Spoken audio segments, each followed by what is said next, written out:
জান্নাত জাহান শিফা এক ভয়ঙ্কর ড্রাগ অ্যাডিক্টেড কিলার, যে তার বাবাকে নৃশংসভাবে কুপিয়ে চলুন এই সমকামী বিপদগামী তরুণী সম্পর্কে জেনে নেই।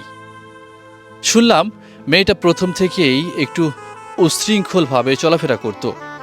বাবা প্রথমে কিছুটা বাধা দিতেন, কিন্তু মেয়ে মানতে চাইতো না। বাবা আব্দুস সাত্তার ভাবতেন, থাক, মেয়ে বড় হয়েছে, এখন আর কিছু না বলি।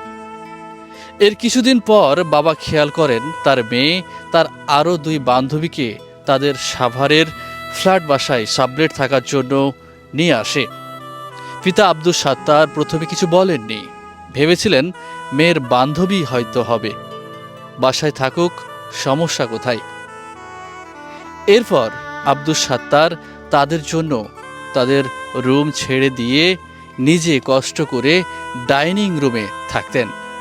মেয়ের বান্ধবীরা ডাইনিং রুমে থাকবে, এতে মেয়ের সম্মান নষ্ট হবে, তাই নিজেই তিনি ডাইনিং রুমে থাকতেন। মেয়েটাকে অনেক